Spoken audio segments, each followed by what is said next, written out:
उजाले अपनी यादों के हमारे साथ रहने दो, न जाने किस गली में जिंदगी की शाम हो जाए। और फिर पलटता है अपने करीम रब की तरफ, रो के कहता मालिक बख्श दे। अब मैं इस लायक नहीं कि मैं चल के सजदे में गिर के दुआ मांगू। मालिक बिस्तर पे हूं, तू बड़ा करीम है। जब बंदा इस कंडीशन में आ जाता है ना, पड़े पड़े अपने रब को आवाज देता है, उसकी रहमतें बढ़ के गले लगा लेती है। उसकी रहमतें जब गले लगाती हैं, खुदा की कसम जितने बंदे ने गुनाह किए होते हैं अल्लाह सारे गुनाह माफ फरमा दिया करता है। तो बीमारी भी अल्लाह की तरफ से रहमत होती है, उसमें अपने गुनाहों से तौबा करने का बंदे को मौका मिल जाता है। इसलिए दुआएं मांगा करो, अल्लाह ईमान पे मौत दे, इज्जत की मौत दे। नौजवानों चलते फिरते हादसे हो रहे हैं, आपने भी देखे होंगे।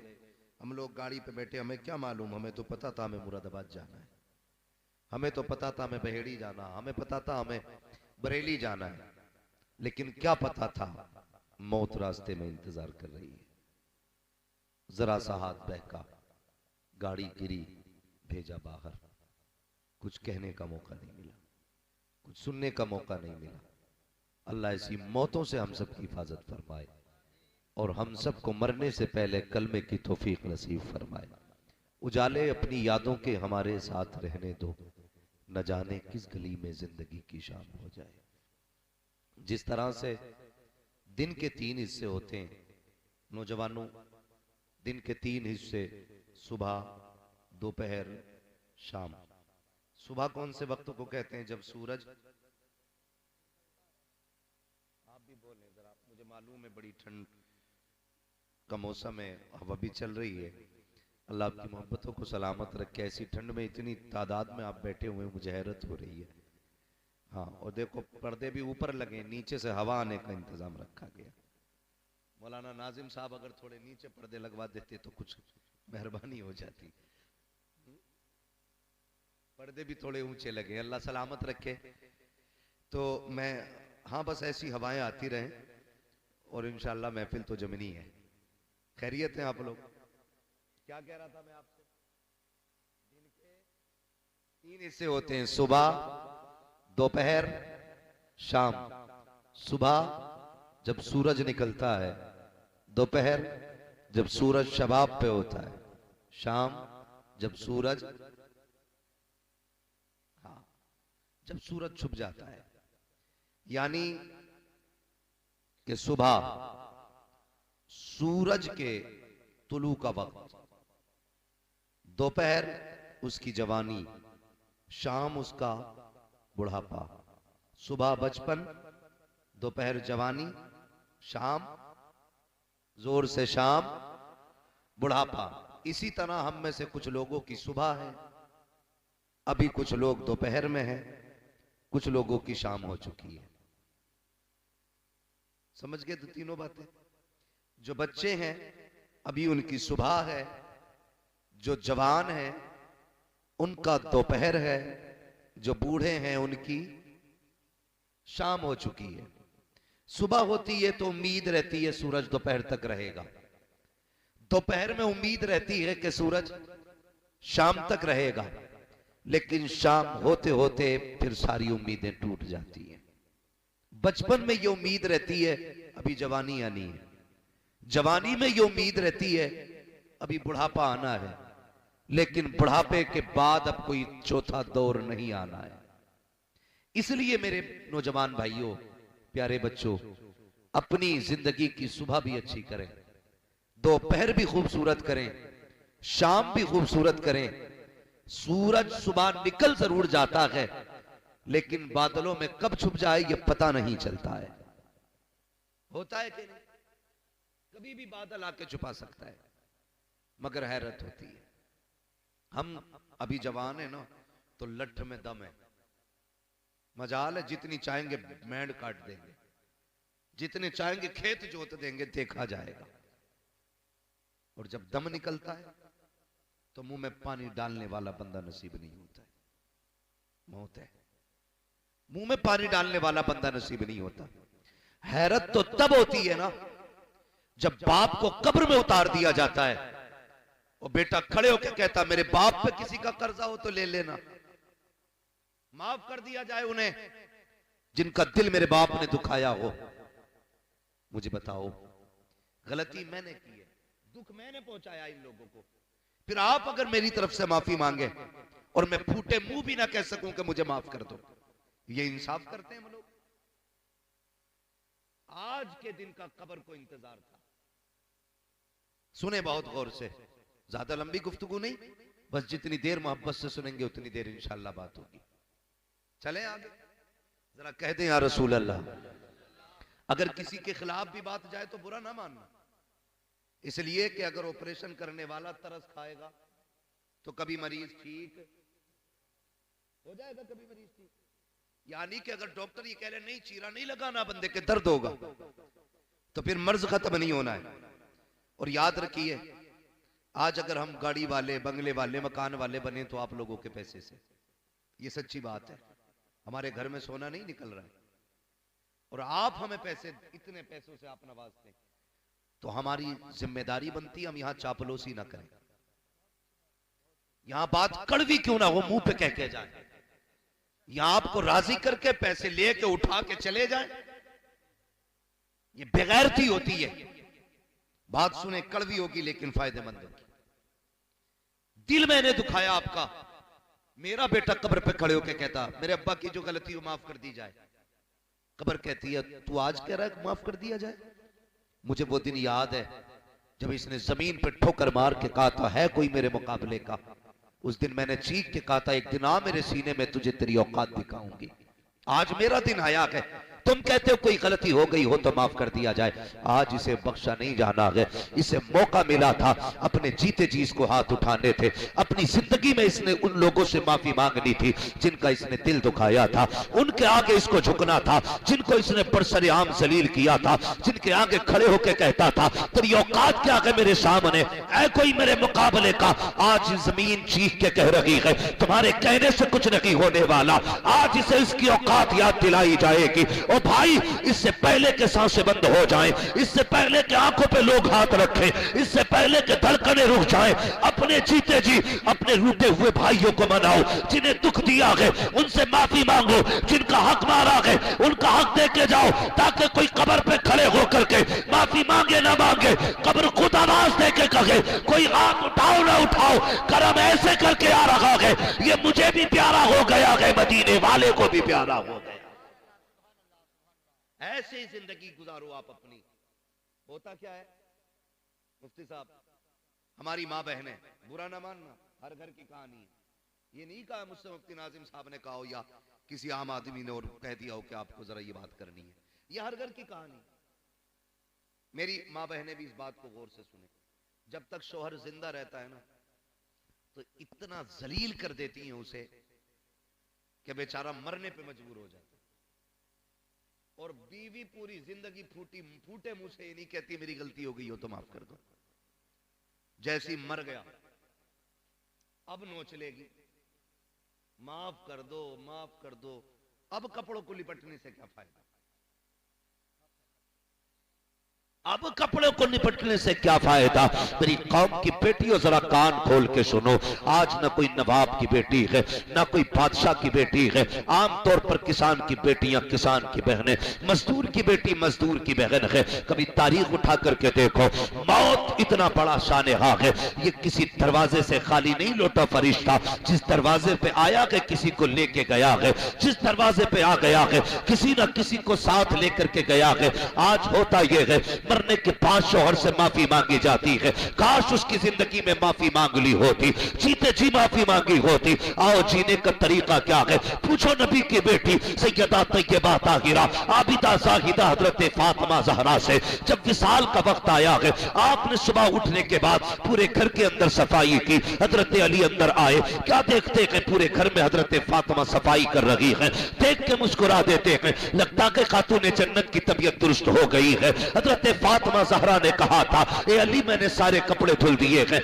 आपके सर पे जो अमामा है ये बाकी रह गया है, ये भी दे दीजिएगा। हजरत अली ने वो भी उतार दिया। उसके बाद शहजादों को गुस्ल दिया। देने के बाद जब सुरमा लगाया, बालों में तेल डाला, रोना शुरू कर दिया बेटों को देख करके। हजरत मौलाए कायनात ने कहा था, फातिमा खैर तो है, आज से पहले भी बेटे नहलाए हैं लेकिन कभी आंसू नहीं बहाए, आज से पहले भी बेटों को दूल्हा बनाया है लेकिन कभी आंख में आंसू नहीं आए। खातून जन्नत बता तो सही आज रोने की वजह क्या है? खातून जन्नत कहती है, ए अली आज तहज्जुद पढ़ने के बाद मैं फजर के इंतजार में मुसल्ले पे बैठी थी, मेरी आंख लगी, ख्वाब में मेरे मुस्तफा तशरीफ लाए थे। आने के बाद कहा था, ए मेरी फातिमा तूने 6 महीने मेरी जुदाई में गुजारे हैं, फातिमा वक्त आ गया है अब तू मुझसे मुलाकात करने वाली है। काली बाबा आए थे और कह के गए थे, ए फातिमा तुझे सहरी अली के दस्तरखान पे खाना है और इफ्तार मोहम्मद के दस्तरखान पे करना है। कहा अली बाबा आए थे,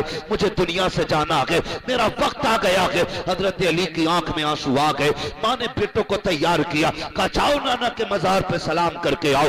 जब शहजादे निकल जाते हैं, अब सुन मेरी बेटी कौम की शहजादी हो, अब सीने पे हाथ रख के मेरी बात सुनना। खातून जन्नत कौन है? जिनके बारे में मेरे नबी ने कहा था मेरी बेटी वो है जिसको रब ने जन्नती औरतों का सरदार बनाया है। ये वो खातून जन्नत है जिनके बारे में नबी ने कहा था फातिमा मेरे जिगर का टुकड़ा है। ये वो खातून जन्नत है, अल्लाह अकबर, जिनके लिए जन्नत से जिब्रील जोड़े लेके आते रहे हैं। ये वो खातून जन्नत है जिनके दस्तरखान पर जन्नत का खाना मिलता रहा है। अल्लाह अकबर। हजरत सैयदा फातिमा ने कहा था, अली आज कुछ मांगना चाहती हूँ। वो फातिमा जिसने पूरी जिंदगी शोहर से कुछ नहीं मांगा, आज कहती है कुछ मांगना चाहती हूँ। अली भी खुशी से मचल जाते हैं, फातिमा मांगो तो सही, कभी कुछ मांगा ही नहीं। एक दिन सेब मांग, एक दिन अनार मांगा था, वो भी किसी साइल पे चला गया था। मांगो ना आमीना, मांगो ना फातिमा क्या मांगना चाहती हो।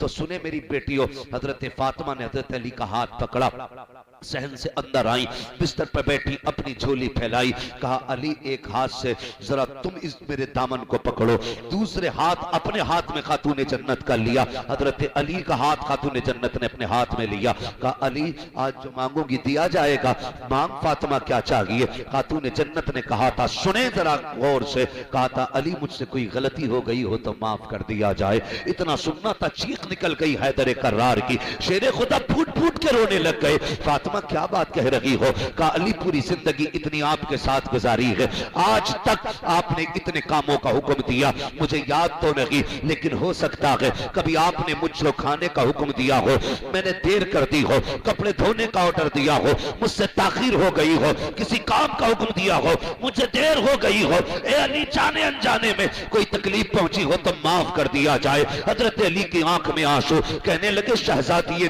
सरवरे कौनैन हो, ए फातिमा तुम नबियों के सरदार की बेटी हो, ए फातिमा तुम्हें तो शहजादी की तरह रखना चाहिए था। पूरी जिंदगी मेरे घर के अंदर फाके के साथ गुजारी, आज तक शिकवा नहीं किया। फातिमा माफी तो मुझे मांगनी चाहिए। कहा नहीं अली ऐसा ना बोलिए, मैं बीवी हूं, आप मेरे सरताज हो, मुझे डर लग रहा है कहीं कयामत का दिन मुस्तफा के आगे रुसवा ना होना पड़ जाए। ए अली मेरी खता माफ कर दी जाए। अल्लाह अकबर। वो नबियों की सैयदुल अंबिया की बेटी होकर के हजरत अली से जीते जी माफी मांग रही है। आज 24 घंटे शोहर की नाफरमानी करने वाली एक बार शोहर से नहीं कहती है कि कोई गलती हो गई हो तो माफ कर दिया जाए।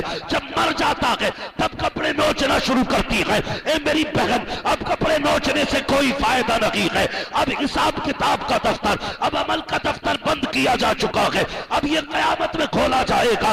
माफी मांगनी थी तो कभी शाम को बैठा के माफी मांगती, कभी सुबह को उठा के माफी मांगती, कभी पानी दे के माफी मांगती, कभी खाना खिला के माफी मांगती। खुदा की कसम, मेरे नबी ने फरमाया जो औरत इस हाल में दुनिया से जाए उसका शौहर उससे राजी है, अल्लाह उसके लिए कब्र में जन्नत के दरवाजे खोल दिया करता है।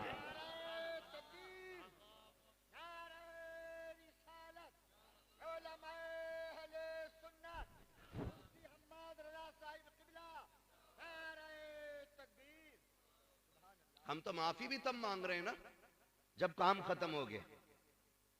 भाई जीते जी माफी मांगो। किसी का दिल दुख गया है ना, अपनी जिंदगी में रफा दफा कर लो। बड़ा मसला है, बड़ा मसला है। अगर समझ में आ जाए ना हुकूक क्या चीज है। याद है न तारीख, मेरे नबी ने जब आखिरी खुतबा इरशाद फरमाया था जुमे के दिन में, और आका करीम ने फरमाया था ना, एक दिन फरमाया था बिलाल सारे लोगों को खबर कर दो कि मैंने बुलाया है। जब मदीने में ये आवाज गूंजी हुजूर बुला रहे, एक एक बच्चा निकल के आ गया था, एक एक बच्चा। और फिर हुजूर ने कहा था बताओ मैंने खुदा का पैगाम तुम तक पहुंचाया कि नहीं? सबने कहा था बेशक। उसके बाद आका करीम के जो जुमले थे जिनका मफहूम ये है, मेरे नबी ने फरमाया था लोगों मैं अपने रब से इस हाल में मुलाकात करना चाहता हूं कि मुझ पे किसी का जर्रा बराबर भी हक ना हो। किसने कहा था?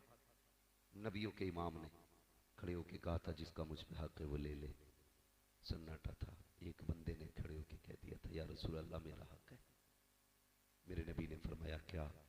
का हुजूर एक बार आप सफ़े सीधी फरमा रहे थे, आपके हाथ में दुर्रा था, कोड़ा था, वो मेरे लग गया था, मुझे उसका बदला चाहिए। सोचे तो सही, मेरे हुजूर ये निजाम कायम कर रहे हैं जमीन पे, ये निजाम कायम कर रहे हैं कि मुझ पे किसी का हक हो तो ले लिया जाए, मुझ पे किसी का हक हो तो ले लिया जाए। और ये निजाम कायम किया मेरे नबी ने। खड़े हो गए या रसूल अल्लाह मेरा हक है। इतनी बात कही ना तो हुजूर ने फरमाया क्या हक है? आपका कोड़ा मेरी कमर पे लगा था। तो नबी ने फरमाया अपना बदला ले लो। कहने लगे वही कोड़ा चाहिए जो उस दिन लगा था। इंसाफ देखिए, इंसाफ देखिए। मेरे नबी ने फरमाया सलमान जी या रसूल अल्लाह का जाओ मेरी बेटी के घर चले जाओ, उनके घर पे वो कोड़ा रखा हुआ है लेके आओ। हुजूर को बुखार इतना तेज था कि हाथ चेहरे पे नहीं रखा जाता था।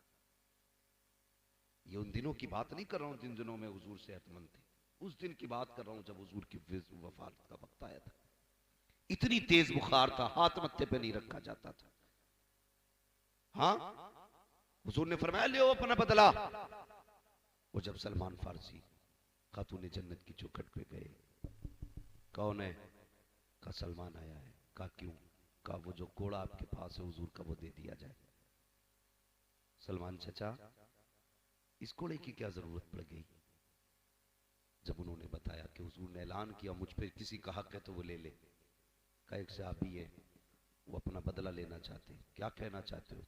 का उन्होंने कहा हुजूर के हाथ से उनकी कमर पे कोड़ा लगा था, आज वो इस कोड़े के जरिए अपना बदला लेंगे। बेटी तो बेटी होती, तड़प गई। कहा ठहरो।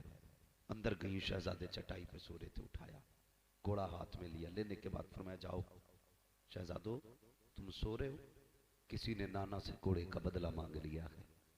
तुम्हें पता है ना मेरे बाबा की तबीयत खराब है, कोई भी कीमत देनी पड़े शहजादो कीमत अदा कर देना, एक कोड़ा मेरे बाबा के बदन पे नहीं लगना चाहिए। शहजादे आ गए थे, बात तवील हो जाएगी, मैं बस बताना ये चाहता हूं। हुजूर ने उस दिन इंसाफ कायम किया। कोड़े आ गए, कोड़ा भी आ गए, शहजादे आ गए। कहने लगे सलमान चाचा बताओ ना वो कौन है जो हमारे नाना से बदला लेना चाहता है। इशारा किया उकाशा की जानिब, दौड़ के हाथ पकड़ लिया। कहने लगे चचा एक कोड़े के बदले में 100 मार लो, लेकिन हमारे नाना को दुख ना दो। मामला कुछ और था उस दिन। सारे सहाबा ने गिरिया उजारी की। का हुजूर जब कोड़ा लगा था मेरा बदन बिना कपड़े का था, कमीज उतारे, हुजूर ने कुर्ता उतार दिया। अभी सहाबा को नहीं मालूम क्या होने वाला है, लेकिन इंसाफ कायम किया जा रहा है। हुजूर ने जैसी कुर्ता उतारा ना, उकाशा ने कोड़ा फेंका, हुजूर के बदन से लिपट जाते हैं। या रसूलुल्लाह मेरी औकात के मैं आपसे बदला लूं? मैंने तो सुना था जो आपके बदन से लग जाएगा वो जन्नती हो जाएगा, जो आपके बदन से लग जाएगा वो जन्नती हो जाएगा। फिर मेरे नबी ने कहा जिसे जन्नती का चेहरा देखना हो वो मेरे उकाशा का चेहरा देखे। भाई इंसाफ कायम किया मेरे नबी ने, इंसाफ कायम किया। आज इंसाफ नहीं है। आज बेटों से गुजारिश है, हर बेटे से। आज नजाकत भाई के बच्चों से बात नहीं कर रहा हूं, सिर्फ सारे बेटों से बात कर रहा हूं। कई बार ऐसा होता है ना, बाप के बाद बेटियां बड़ी यतीम हो जाती, यतीम तो बेटे भी हो जाते हैं, लेकिन बेटियां बड़ी वाली यतीम हो जाती हैं, इसलिए कि बाप के इंतकाल के बाद बाप की जायदाद के मालिक बेटे बने रहते हैं। लेकिन अक्सर बेटियों को लावारिस बना दिया जाता है, अक्सर बेटियों को लावारिस बना दिया जाता है। और उसी जायदाद पे सांप बन के बैठने वाले कल जब बीमारी आती है या बरकतें उड़ जाती हैं, फिर कहता दुआ करो बरकत नहीं हो रही है। खुदा की कसम, किसी का बचाने से दौलत नहीं आती है, बल्कि किसी का हक उसे खिलाने से बरकतें अल्लाह अता फरमाया करता है। अक्सर होता क्या है, बुरा ना मानना, ये भी बात कड़वी है, अक्सर होता है ये बाप के इंतकाल के बाद भाई बहनों को छोड़ देते। कई बार भाभियां बड़ी एक्टिव हो जाती हैं। भाभियां अगर बहन आ जाए ना, कहती लो चली आई कल मुई, आज फिर आ गई, 8 दिन पहले तो आई थी। यहां तक बदतमीजी देखी हमने, कितनी बहनों को धक्का देकर दरवाजे से हटा दिया जाता है। तुझे क्या लगता है ये रोटी खाने आई है, ये तुझसे पैसे लेने आई है, ये बेटी है बाप की। सुनो बेटी वाले, मेरी बात का एहसास करेंगे, बेटियों को दौलत प्यारी नहीं होती है, बेटियों को बाप की सूरत प्यारी हुआ करती है। वो जो आया करती है ना बाप के बाद, वो भाई से दौलत लेने नहीं आती। ऐसा नहीं उसके घर रोटी नहीं है, अल्लाह ने उसके नसीब से वहां भी बहुत दिया है, लेकिन यहां क्यों आई है? जब इसे याद आती है ना बाप की, तो सोचती है चलो एक पेड़ मेरे बाप ने अपने हाथ से लगाया था, उसके साए में बैठूंगी तो बाप की मोहब्बत की ठंडी हवाएं आना शुरू हो जाएंगी। एक कमरा था मेरे बाप का बनाया हुआ, कभी वो उसमें बैठा करता था। एक दीवार थी जिसकी बुनियाद मेरे बाप ने रखी थी, एक तकिया है मेरे बाप का, एक बिस्तर है मेरे बाप का। जब बेटियां अपने बाप के घर आती है, भाइयों की जायदाद लेने के लिए नहीं, रोटी लेने के लिए नहीं, बल्कि बाप की दहलीज पर उसकी यादों को देखने के लिए आती है, ताकि उसके बिस्तर को देखे तो कलेजा ठंडा हो जाए, उसके हाथ के लगाए हुए पौधे को देखे तो रूह को ताजगी मिल जाए। इसलिए बेटी आया करती है। ए मेरी बहन, मेरी कौम की शहजादी हो, अगर किसी घर की बहू बनो तो किसी बेटे को बहन से जुदा ना करना, भाई को बहन से अलहदा ना करना। अगर ये चाहती हो तुम्हें दुनिया में भी सुकून बने, आखिरत में भी सुकून मिले। अगर नंगे आया करे, चेहरा ना बिगाड़ा करो, इनके आगे से दस्तरखान ना हटाया करो, बल्कि इन्हें देख के मुस्कुरा दिया करो। और भाइयों से कहूंगा, बाप का इंतकाल हो गया है, बहन को 1 महीना हो गया है, लगा गाड़ी में चाबी, उड़ के चला जा बहन के दरवाजे पे, उससे जाके कहते 1 महीना हो गया तुझे नहीं देखा, बड़ी याद आ रही थी। खुदा की कसम बहन रोना शुरू कर देगी। वो कहेगी आज तेरे लहजे में मुझे बाप का लहजा नजर आ रहा है, तेरे प्यार में आज बाप का प्यार नजर आ रहा है। इसलिए कि जब 8 दिन में नहीं आती थी, मेरा बाप तो लाठी के सहारे चल के मेरी चौखट तक आता था और कहता था बेटी 8 दिन हो गए तुझे नहीं देखा तो दिल नहीं लग रहा था। और यार जब बाप चले जाया करें, बेटियों के दरवाजों पे जाया करो, बहनों के घर पे चले जाया करो, अगर वक्त आया करे इनको बुलाया करो, अगर ये खुद चल के आया करे तो तुझे पता चल जाए मेरी बहन आने वाली है, तो दरवाजे से 10 कदम आगे निकल के आ जा, बहन को आता दे, हाथ फैला दे, मुस्कुरा के इस्तकबाल कर, ऐसे मुस्कुरा दे जैसे बाप मुस्कुराता था। खुदा की कसम जब बेटी तेरे चेहरे को देखेगी, तेरे चेहरे के अंदर उसे भाई का चेहरा भी दिखाई दे जाएगा, बाप का चेहरा भी दिखाई दे।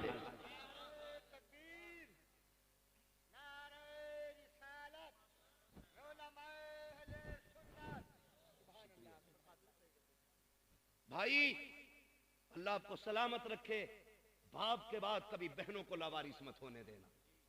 और सुनो, वजीफा मैं बता के जा रहा हूं, जब घर में बरकत ना हो, बहन हो बेटी हो, बैठा कभी आगे और बैठा के हाथ उठा कि मालिक इस बेटी के सदक़े में रिज्क के दरवाजे खोल दे। तेरे हाथ उठेंगे, मेरा ईमान कहता है अगर तूने सच्चे दिल से बेटी की खैरात मांग ली, हाथ नीचे आने से पहले अल्लाह अर्शों से तेरे रिज्क का इंतजाम फरमा दे। लेकिन ये हमारी नाकामी है, किस्मत। क्या कहें हम अपने आप को, हम बाप के इंतकाल के बाद ऐसे हो जाते हैं जैसे अब हमारा किसी से कोई रिश्ता ही नहीं है, ताल्लुक नहीं है। हम बेटी वाले लोग हैं, जिन जिन के घर में बेटी है, खुदा की कसम जानते अल्लाह ने बेटे भी दिए बेटियां भी दी हैं, लेकिन जितना प्यार बेटी करती है उतने बेटा नहीं किया करते। हाँ, हमारा रात दिन का सफर करके घर आना है, बेटा दौड़ के नहीं आता, बेटी पहले दौड़ के दरवाजे के बाहर आ जाती है। क्यों? अल्लाह ने बेटी के अंदर प्यार रखा है। भाई बनिए, जल्लाद न बनिए, कसाई ना बनिए। और ये जो रिवाज चल रहा है ना जहेज का, मैं तो कहता हूं अगर हम सिर्फ बहन बेटियों को उनका जो शरीयत ने हक रखा है ना मालियत में, वो देना शुरू कर दें तो जहेज की लानत का जनाजा ही निकल जाएगा। मुरव्वजा जहेज जो आजकल चल रहा है, कोई नहीं मांगेगा यार तुमसे गाड़ी, तुम अपनी बेटियों को हक दो, दूसरों की बेटियां तुम्हारे घर में अपना हक लाएंगे, फिर अल्लाह बरकत अता फरमाएगा। लेकिन हमारे तो हालात ऐसे हैं, अगर भांजा बीमार हो जाए फोन बंद कर लेते हैं, कहीं बहन फोन करके पैसे ना मांग ले। बहनों ही बीमार हो जाए तो हम तो कह देते हैं, बेटे से कह दे हम घर पे नहीं है। क्यों ऐसे जिंदगी गुजरेगी? ये इस्लामी दर्स है? नहीं। दरवाजे पे बहन आके खड़ी हो जाए ना तो फिर दरवाजे खोल दिया करो, कभी फिर मालिक ना बना करो। 2 मिनट के लिए कह दिया कर, बहन कल भी तू मालिक थी, आज भी तू मालिक। क्या चला जाएगा? इतनी गैरत बहन को भी आती है, तेरी बीवी का जेवर उतार के नहीं ले जाएगी, तेरी कुटियां खाली नहीं कर लेगी, तेरा बैंक अकाउंट खाली नहीं कर देगी। तुझे 2 जुमले कहने, कल भी तू मालिक थी, आज भी तू मालिक है, खुदा की कसम। इधर बगल मुस्कुराएगी, गुंबदे खजरा में मदीने वाला मुस्तफा मुस्कुराने लगा। हमें तो उसकी रहमत ही लूटना नहीं आया, हमने तो सितम किया, बहनों पर सताया। रिश्ते निभाने की आदत डालो। मेरा करीम नबी आया ना, उसने रिश्तों पे बड़ा जोर दिया और ऐसे रिश्ते निभा के दिखाए कि कोई निभा नहीं सकता है, कोई नहीं निभा सकता है। आज बहन मजबूरी लेके आ जाए तो भाई चेहरा बिगाड़ के कहता आ जाइए, कल कह देती तो मैं 1 लाख भी दे देता। वे कौए, तुझे देना होता तो आज भी दे सकता था।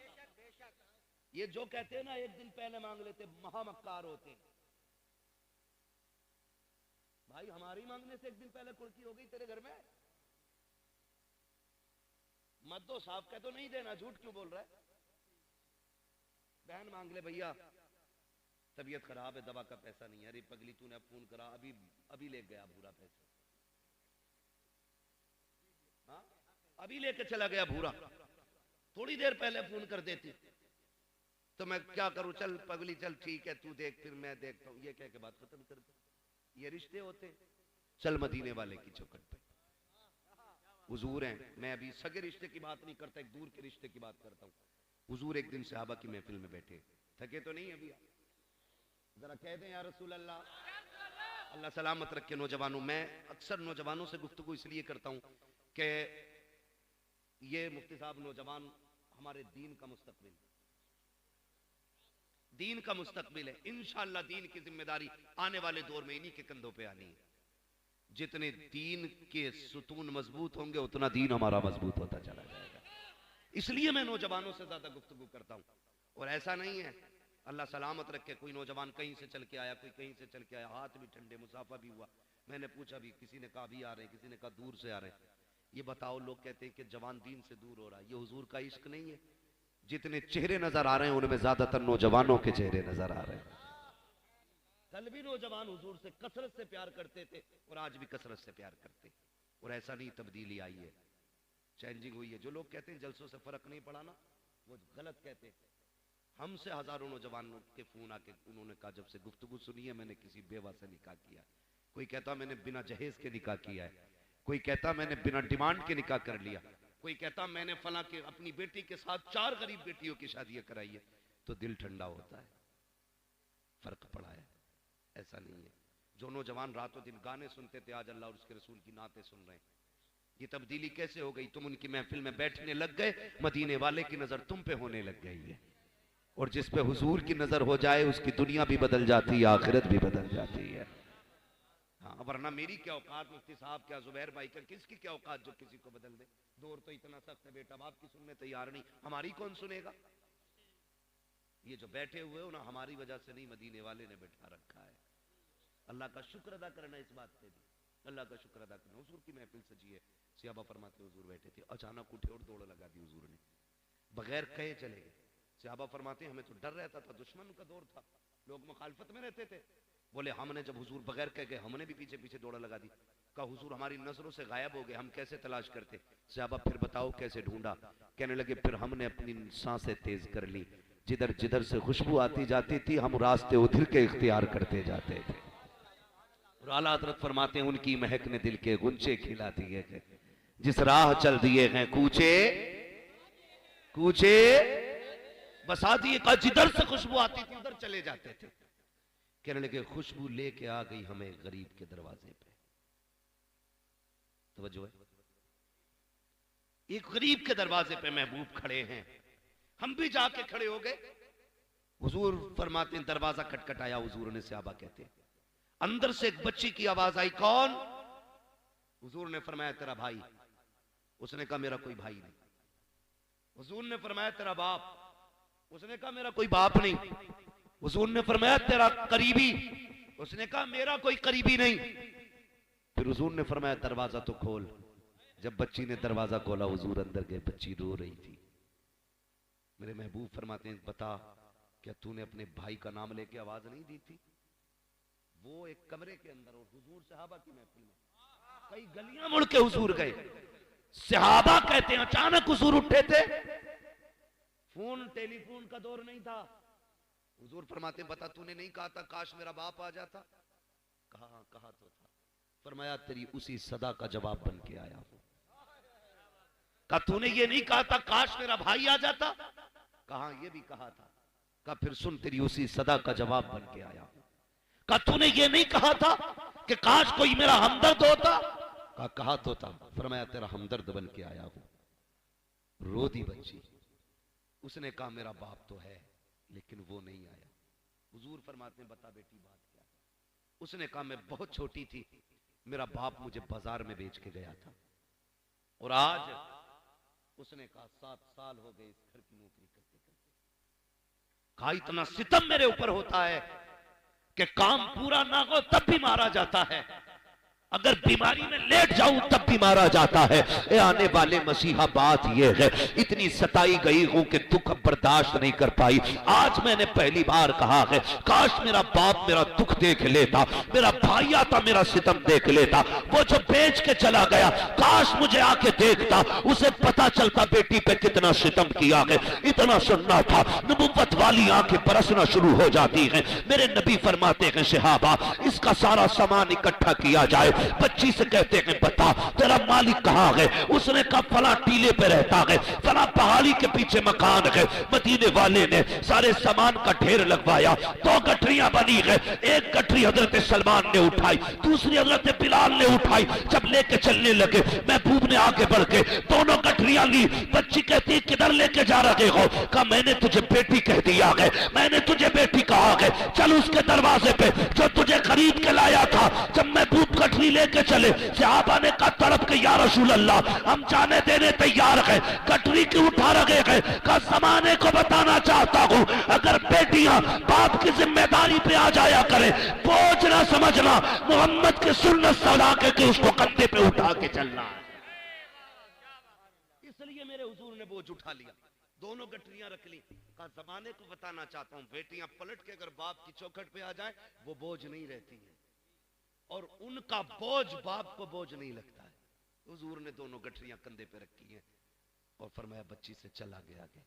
वो आगे आगे जब उस जगह पे पहुंची और वो सामने जो यहूदी था वो छत पे बैठा था, उसके कुछ यार थे मैं रिश्तेदार, वो भी आए हुए थे। उसने हुजूर को आते देखा ना, साथ में बच्ची को देखा, उसने सोचा कुछ हो गया है, खट से नीचे कूद गया। बच्ची दरवाजे पे ले आई, मेरे हुजूर ने चौखट बजा दी। अंदर से आवाज आई कौन? फरमाया अना मुहम्मदुर रसूलुल्लाह। उसने दरवाजा खोला, सर से लेके पैर तक देखा। देखने के बाद कहा कैसे आए हो? कहा ये तेरी खरीदी हुई बच्ची है? कहा हाँ। फरमाया इसकी कीमत बता, आज इसे खरीद के मोहम्मद आजाद कराने आया है। जैसी इतनी बात सुनी ना उसने कीमत तो कुछ नहीं बताई, दौड़ लगा दी। अंदर गया, जाने के बाद बड़ी पुरानी किताब उठा के लाया, अपने बुजुर्गों की किताब लाने के बाद उसने कहा थोड़ी मेहरबानी करेंगे। कहा क्या? का जरा थोड़ा सा अपना कॉलर का बटन खोलें, मुझे कुछ देखना है। महबूब ने थोड़ा सा बटन खोला, उसने किताब के वर्क पलटे, वर्क पे वर्क पलटता रहा।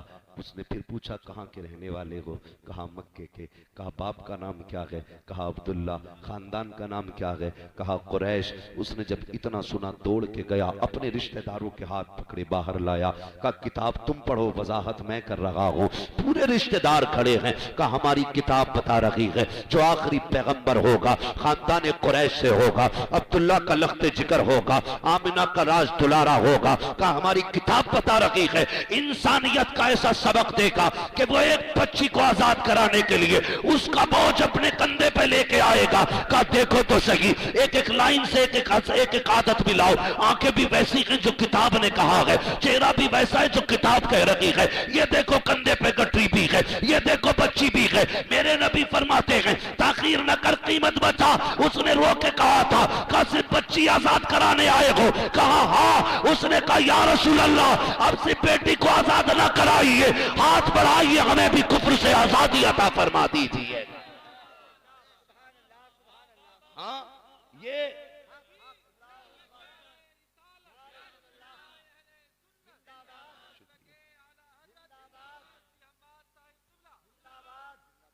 खुदा की कसम, ये मेरे नबी ने ना बेटियों के हुकूक सिखाए, बेटियों से प्यार करना सिखाया। अल्लाह आपको सलामत रखे। बाप का इंतकाल हो जाना तो बेटी को सताना नहीं है, बहनों को बोझ नहीं समझना है, खुदा की रहमत समझ के इनका साथ देना है, खड़े हो जाना। आज तुम इनके साथ खड़े हो जाओ, मुसीबत में फंसोगे, खुदा की रहमतें तुम्हारे साथ खड़ी होंगी। नौजवानों, अखलाक सबसे बुलंद कीजिएगा। अखलाक, अखलाकी मयार हमारा जब आला होगा ना तो हमारा मुआशरा खूबसूरत नजर आएगा, बहुत खूबसूरत नजर आएगा। मेरे मुस्तफ़ा की दी हुई एक एक तालीम पे अमल करने की कोशिश करें। रिश्तेदारों से प्यार बांटें, मोहब्बतें बांटें, खास करके करीबी रिश्तेदारों को। मसला क्या होता है ना, बंदा सबको नवाजता रहता है लेकिन पड़ोस में रहने वाले यतीम भतीजे भतीजी नजर नहीं आते। दुनिया को बांट देगा पैसा, अपने सगों को देने के लिए बंदा तैयार नहीं होता है। खुदारा आपको अल्लाह तौफीक देना। अपने बच्चों के लिए 1000 का सामान खरीद रहे, 500 रुपए का सामान यतीमों के लिए भी लगा दे। ये सोच लिया करो यार किसी यतीम को देख के कि इसकी जगह पे मेरे बच्चे भी तो हो सकते थे, इसके बाप की जगह मैं भी तो कब्र में हो सकता था ना। ये सोच करके यतीमों के सर पे हाथ रख दिया करो। फरमाया गया जो शफकत से यतीम के सर पे हाथ रखता है तो जितने बाल उसके हाथ के नीचे आ जाते हैं अल्लाह उतनी नेकियां अता फरमा दिया करता है। वो तो निहायत सस्ता सौदा बेच रहे हैं जन्नत का, हम मुफलिस का मोल चुकाएं अपना हाथ ही खा लिए। ये फ्री की जन्नतें खरीद लें, सस्ती जन्नतें खरीद लें। सबसे ज्यादा खुश नसीब वो होता है कि जिसकी कफालत में कोई यतीम कोई लावारिस हुआ करता है, सबसे ज्यादा खुश नसीब होता है। और कीजिएगा ये काम, गौर कीजिएगा, यतीमों से प्यार करें, गरीबों से मोहब्बत करें, रिश्तों को निभा के चले। जाना है तो जीते जी जिनका दिल दुखाया उनसे माफी मांग ले। अपनी जिंदगी में लोगों से जीते जी माफी मांग जाएं। बहनों से गुजारिश करूंगा, अपने शोहरों से अपनी उन्हीं की जिंदगी में माफी मांग लेना। मरने के बाद उन्हें नोचने से नतीजा कुछ नहीं होने वाला। अगर अल्लाह उसे मौका दे दे, उठ के थप्पड़ और मार देगा वो, कि आप मरने के बाद तो चैन से लेटा नहीं दे। तो थोड़ा सा इस बात का ख्याल करना है। अपने जितने भी आपको ये एहसास हो कि भाई मुझसे फलां का दिल दुख गया है तो उससे माफी मांग लेनी है। अल्लाह हम सबको मरने से पहले तौबा की तौफीक नसीब फरमाए, नेकियां करने की तौफीक अता फरमाए। आली जनाब मरहूम नज़ाकत साहब आज वो हमारे बीच नहीं है। ऐसे ही कितने लोग धीरे धीरे हमारे बीच से ख़त्म होते चले जा रहे हैं और ख़त्म हो जाएंगे। हमें लगता है अपने जीते जी हम जाएंगे तो कोहराम होगा, हम जाएंगे तो हंगामा होगा। कुछ नहीं, तीजे तक वो सारी जगहें भर जाया करती हैं। जो यार छोड़ के जाओगे वो यार और किसी को यार बना लेंगे, जो जायदाद छोड़ के जाओगे उसे बेटे बांट लेंगे। जो भी आप छोड़ के जाओगे तुम्हारा कुछ नहीं रहने का है, सब दूसरों पे चला जाना है। तो ये ज़रूरी नहीं है कि इस चीज़ का इंतज़ार करें मौत आएगी तो देखा जाएगा। आज ले उनकी पना, आज मदद मांग उनसे, कल न मानेंगे क़यामत में अगर मान गया। फरमाया गया वातसिमू बिहब्लिल्लाहि जमीआ, अल्लाह की रस्सी को मजबूती से थाम लो। हाँ, मजबूती से थाम लो। नौजवानों, कोशिश ये करनी है अपनी जिंदगी में कभी किसी का दिल नहीं दुखाना है। करेंगे इंशाअल्लाह।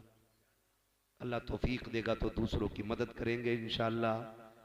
हाँ, उन अमीरों से बच कर रहना जिनके कुत्ते हजारों की जैकेट पहनते हैं और गरीबों के बच्चे सर्दी में भी गर्म कपड़ा नसीब उन्हें नहीं होता है। ऐसा नहीं बनना है। हमें कोशिश ये करनी है, हमारे पास अल्लाह ने दिया है, कोई बात नहीं, हम पिछले साल के गर्म कपड़ों से काम चला लेंगे। आज हमारे पैसे से किसी गरीब के बच्चों का गुजारा होना है तो कराना है, कराएंगे इंशाअल्लाह। सारे बोले इंशाअल्लाह। और कोशिश ये करें कि अपनी जिंदगी में एक नेक काम ऐसा जरूर कर दें कि याद रहे कि इंशाअल्लाह ये हमारी बख्शिश का जरिया बनेगा। एक काम जरूर ऐसा करना। और हमने देखो 40 साल बर्थडे मना रहे, बुढ़ा भी अरे आप 55 साल हो गई, मैं बर्थडे बनाना चाहता हूँ, दांत लगवा ले भाई, इसमें से बार बार हवा निकल रही है। बर्थडे मना रहा, टाइम से पहले अगरबत्ती पे फूंक पहुंच गई, मोमबत्ती पे बुझ गई। हाँ, क्योंकि सांस ही दांतों में गुआ रहा उसके। तो भैया ये बर्थडे, ये जन्मदिन कभी ख्याल किया करो 55 साल गुजर गए, 60 गुजर गए, आज तक रब को राजी न कर सके। आदत बना लो, एक दिन का कम से कम इतना लंबा सजदा कर लो जो याद रहे इंशाअल्लाह उस सजदे के जरिए अल्लाह बख्शे। और अल्लाह बड़ा करीम है, वो बहाना ढूंढता है, उसकी रहमतों को बहानों की जरूरत होती है। रहमत हक बहाना नहीं जो है, अल्लाह की रहमत बहाने तलाश करती है। वो तो बख्शना चाहता है, उसे क्या फायदा कोई दोज़ख में जाए, वो तो चाहता है कि तुम्हें जन्नत दे, तुम्हारे लिए जन्नत बनाई है उसने। और ये सच है, जब कहीं हुजूर की बातें होती हैं और उसके नाम से होती है ना, जो मर जाता है तो फरिश्ते उसकी कब्र में ना सवाब की गठरियां लाके खोलते, तो वो फरिश्तों से पूछता अभी अंधेरा था उजाला कैसे हो गया? का पता नहीं, तेरे बेटों ने, तेरे भतीजों ने, तेरे भाइयों ने आज तेरे इसाले सवाब के लिए हुजूर की महफिल सजाई, जुबैर हस्सानी ने हुजूर की नात पढ़ी है, अल्लाह ने उसके बदले में तेरी कब्र में नूर अता फरमा दिया है। तो ये इसलिए महफिल सस्ती, वो बड़ा करीम है और उसकी रहमत पे 100% उम्मीद है। उसे एक बार या करीम कह दो, वो 70 बार कहता मांग मेरे बंदे क्या मांगता है। आज हम कहते हैं करीम, मास्टर नजाकत साहब की मगफिरत फरमा दे, रहीम रहमान मास्टर नजाकत साहब की मगफिरत फरमा दे। वो बड़ा करीम है, इंशाअल्लाह वो अपने महबूब के सदक़े में मरहूमों को बख्श देता है। हाँ, मंगतों का हाथ उठते ही दाता की देन थी, दूरी कबूल व अर्ज में बस हाथ भर की है, मांगेंगे मांगी जाएंगे, मुंह मांगी पाएंगे, सरकार में न लागे न हाजत अगर की है। हाँ, लबवा है आंखें बंद हैं, फैली है झोलियां, कितने मजे की भीख तेरी पाक दर की है। लोगों, नौजवानों, बदलो अपने आप को, इंशाअल्लाह मरने से पहले मरने की तैयारी करेंगे इंशाअल्लाह। हलाल रोजी खाएंगे इंशाअल्लाह, किसी का हक नहीं मारेंगे इंशाअल्लाह, बल्कि लोगों का हक दे के जाएंगे इंशाअल्लाह। बहन बेटियों से प्यार करेंगे, जोर से बोलो इंशाअल्लाह। मौला करीम हमारी नस्लों को बरकत अता फरमाए, नौजवानों को तरक्की अता फरमाए, बस जो हुए अगला तुमको माफ फरमाए। रब्बे कायनात, जिंदगी ने दिया साथ, फिर होगी मुलाकात, चमन रहा फूल खिलेंगे, जिंदगी रही फिर मिलेंगे, मुसाफिर हैं हम भी, मुसाफिर हो तुम भी, किसी मोड़ पर फिर मुलाकात होगी। सारे लोग कलमा शरीफ पढ़ लीजिए, ला इलाहा इल्लल्लाहु मुहम्मदुर रसूलुल्लाह व मा अलैना इल्लल बलाग। अस्सलामु अलैकुम व रहमतुल्लाहि व बरकातुहू।